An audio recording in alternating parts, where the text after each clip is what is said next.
This week on Jerusalem Dateline, we head to Israel's northern border on Mount Hermon, called the Eyes of the Country, to see the growing threats facing the Jewish state.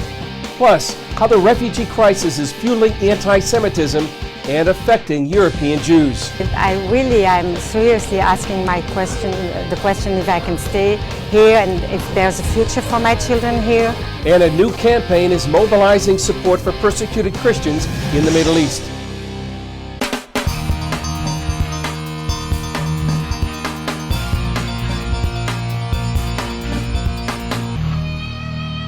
Hello and welcome to this edition of Jerusalem Dateline. I'm Chris Mitchell.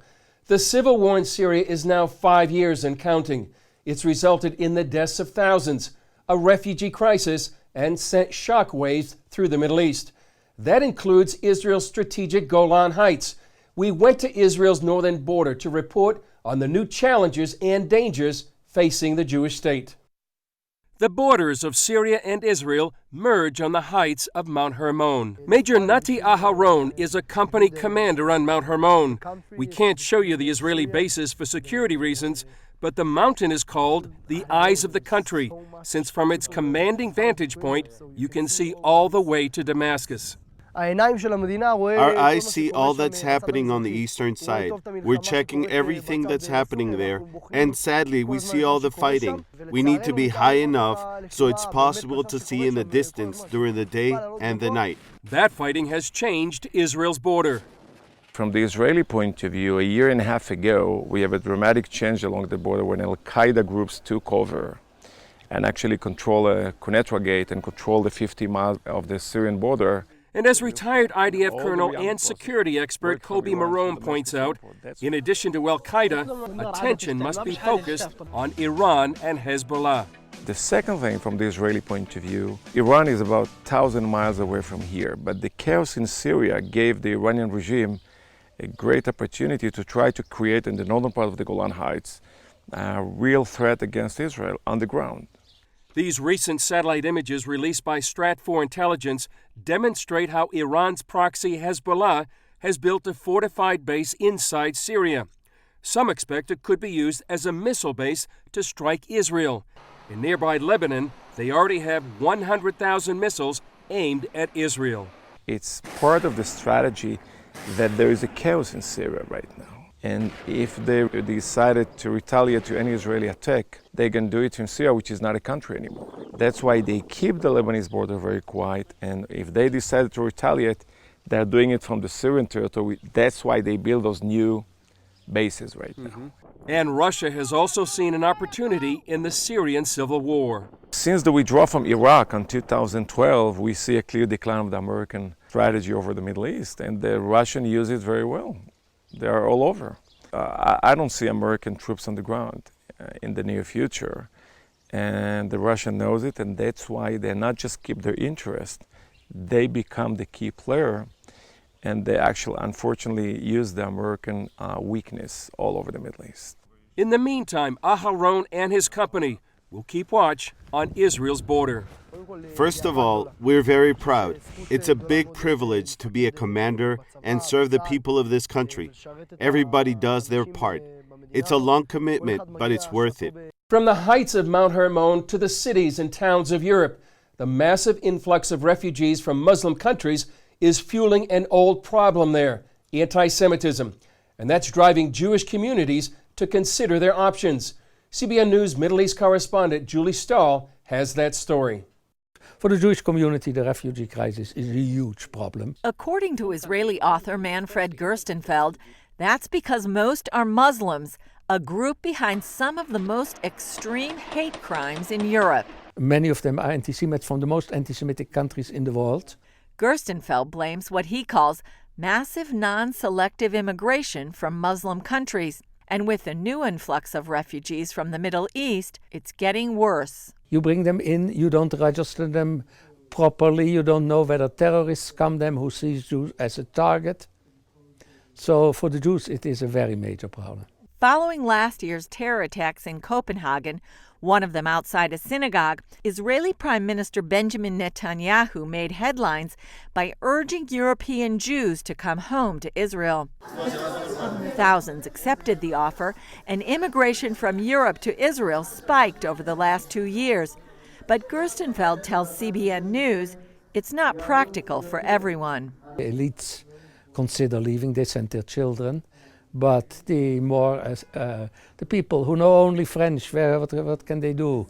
They have to sit out their life till their pensions. Then they may come to Israel, unless they start burning synagogues. I'm seriously asking the question if I can stay here and if there's a future for my children here. Nevertheless, Belgian Jew Patricia Teitelbaum said the decision isn't easy. We're always speaking about it.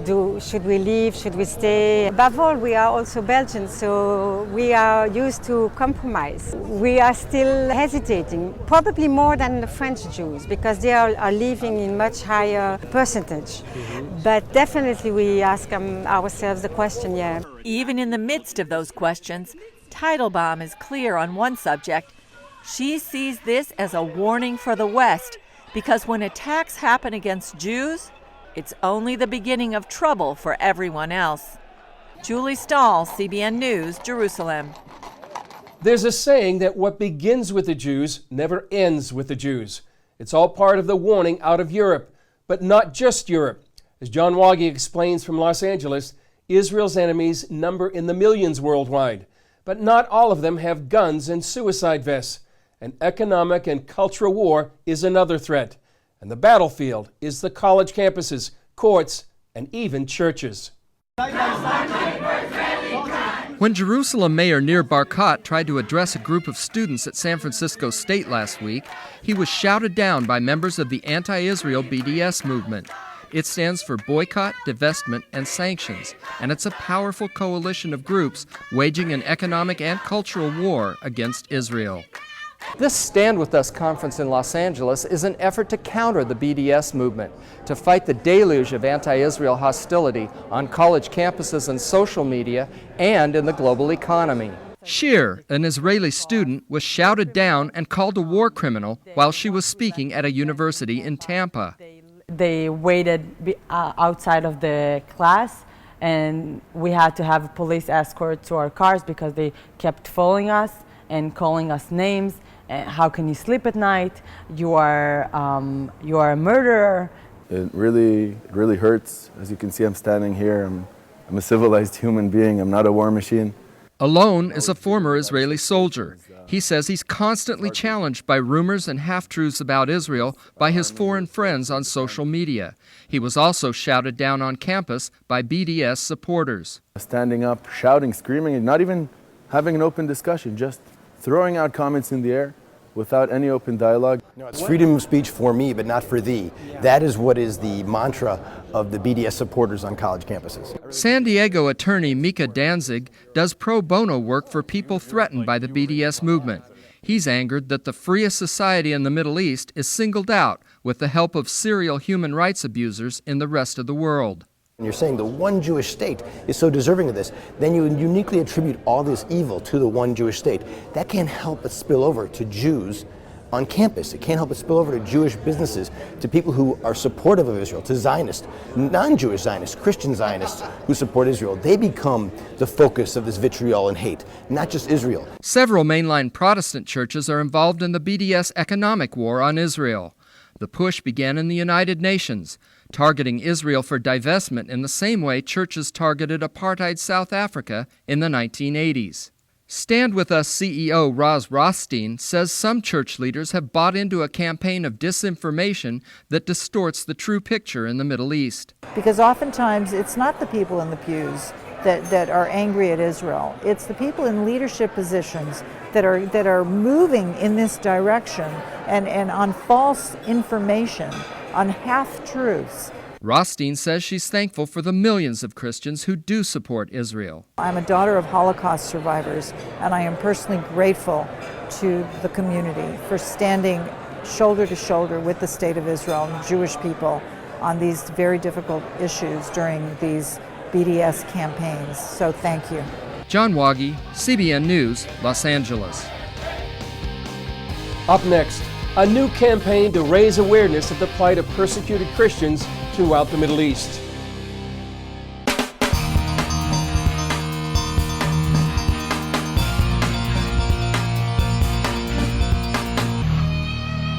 Recently, Christian World News host Mark Martin interviewed Jason Peters from Voice of the Martyrs on a new campaign designed to raise awareness of Christian persecution throughout the Middle East.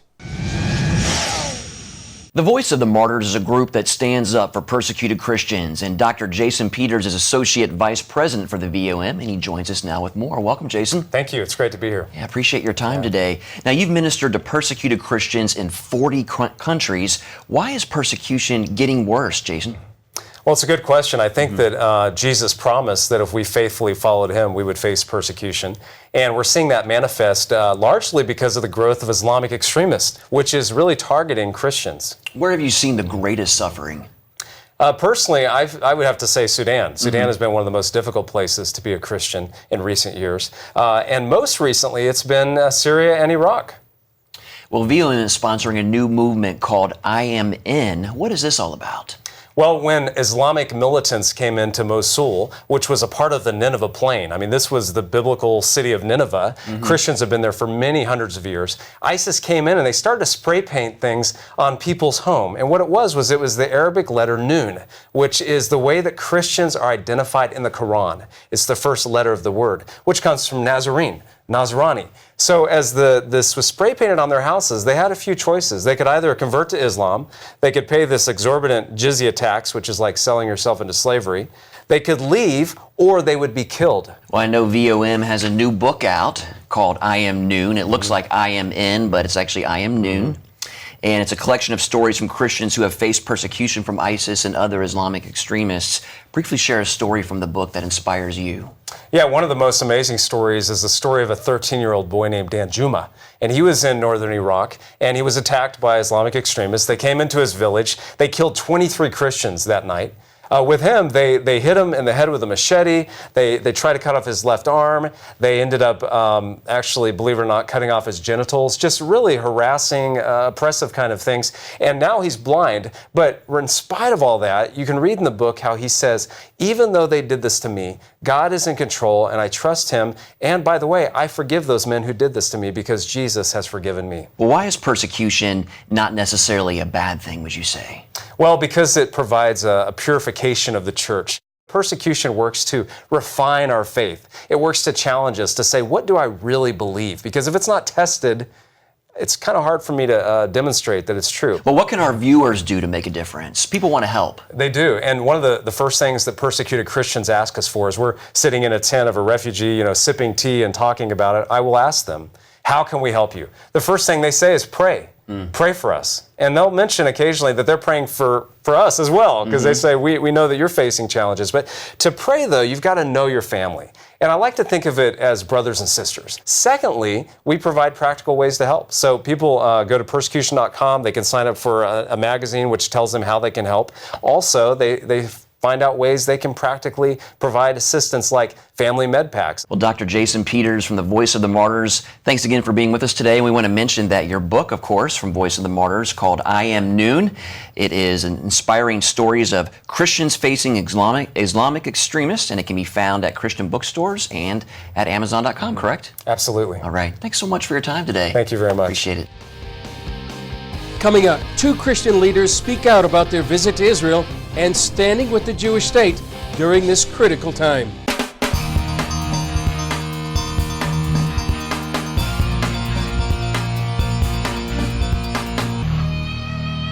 Recently, I sat down with Ken Barron, the Chief of Staff of Franklin Graham, and Ken Isaacs, the man responsible for international outreach of Samaritan's Purse, from the studios of TBN overlooking Jerusalem. Well, Ken Isaacs and Ken Barron, it's a real privilege to be with you here on Jerusalem Dateline. Can you tell me about your experiences so far in Israel, Ken? What has it been like? What have you seen and heard here? We've just met some tremendous people during our time here. Our purpose was to come and dedicate 2 ambulances to Magen David Adom, on behalf of Samaritan's Purse and the Billy Graham Evangelistic Association. And it's just been a tremendous opportunity to see, obviously, what the country is going through, and it's such a hotbed of the world. And then seeing what's happening in the U.S. and interest in everything that we're doing and what's going on here. And what kind of response have you had for the gifts you've been giving? It's a great welcoming, and much different than it used to be, I think, because people have warmed and know that, in the words of Prime Minister Netanyahu, that evangelical Christians are Israel's best friend. Ken, you're the head of Samaritan's Purse humanitarian outreach around the world. What have been your impressions here? To have the opportunity to interface with MDA when we donated the ambulances, that opened up more doors for us to see what they're doing in emergency medical response around the world. The Israeli Defense Forces, the Israeli government, are known internationally. For example, Haiti, they set up a hospital down there, in Nepal, many different areas, and I've run into them in my career over the years. So I just wanted to take advantage of that opportunity to meet with some of their leaders and understand how they plan, how they think, how they train, how they sort of do their supply line management. And it's a fascinating program that they have, and I think that we have a lot that we can learn from them. You were talking earlier about this underground hospital. What was that like? It's absolutely incredible. It's up in Rambam, and they have built a 2,000-bed facility underground, about 18 and a half meters underground, and it looks like a parking garage.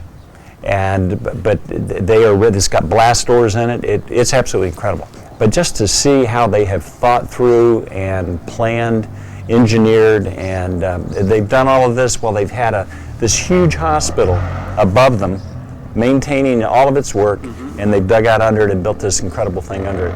It's quite a feat. Going around, Ken, can you speak to the sort of the threats, the unique threats that Israel faces, and why it's so important, to be standing with Israel for such a time as this? Well, I think obviously the Bible tells us that this is God's land that He gave to Abraham, and for us that's very, very important to know that that lineage continues all the way through our lives. The threats, I was down in Gaza a couple of years ago and actually held them, spent rockets in my hand, and people carry on business, and the bus stops are air raid shelters, so as soon as the sirens go off, they've got a few seconds to get places. But now the attacks have become closer and more intimate through attacks on people, many that we don't hear about in the States, through knife attacks by just Muslims that decide they're going to attack some Jewish people, and yet you don't experience a fear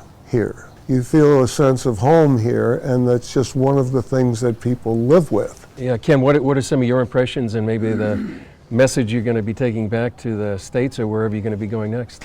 We had dinner last night with a Palestinian Arab Christian family in Nazareth, and they were talking about that tourism had fallen down. They were talking about Christians are leaving the area, and what a shame it was for this to happen in the place where Jesus spent most of His life. I would encourage people not only to come here from a tourist trip or sense, but also to recognize that this is a holy land and there's a huge struggle. It is the center of the world. Christians have to stand strong. If we don't stand for what we believe in, we will be marginalized and pushed off of the paper of society, and I don't think that is what we're called to do. Well, Ken, thanks so much for being with us. Can't ask for a better studio than that. This is awesome. Coming up, how matzah made in Israel makes its way around the world. We are exporting to over 35 countries. When we come back.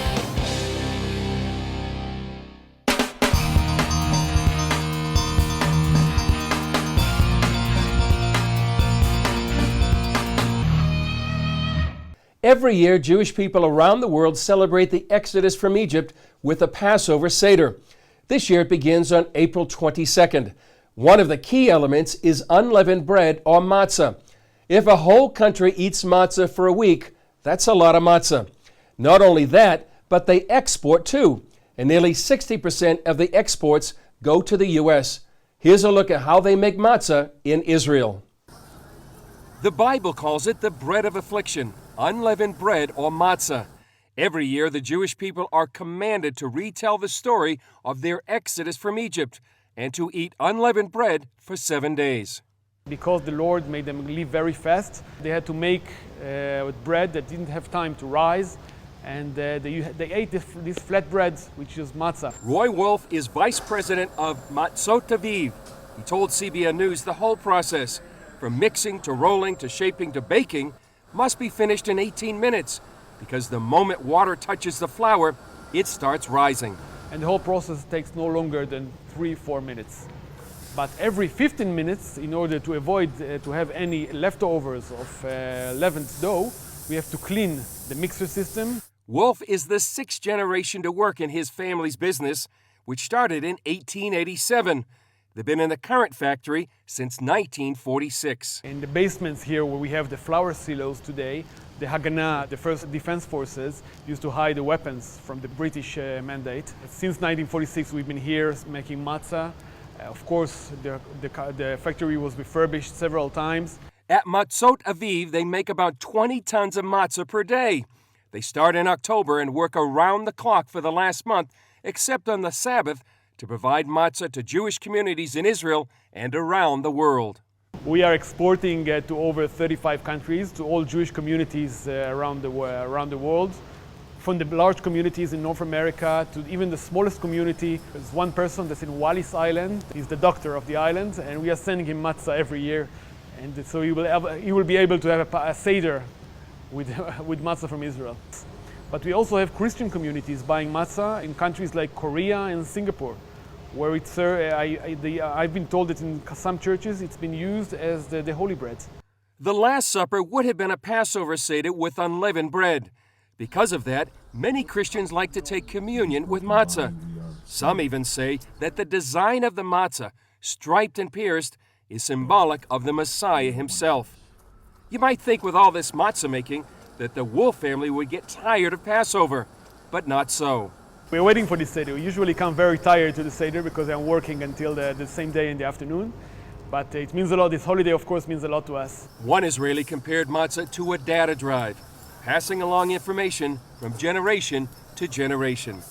Well, that's all for this edition of Jerusalem Dateline. Thanks for joining us. Remember, you can follow us on Facebook, Twitter, and Instagram. And for all our Jewish friends, Hak Pesach Sameach. That's Happy Passover. I'm Chris Mitchell. We'll see you next time on Jerusalem Dateline.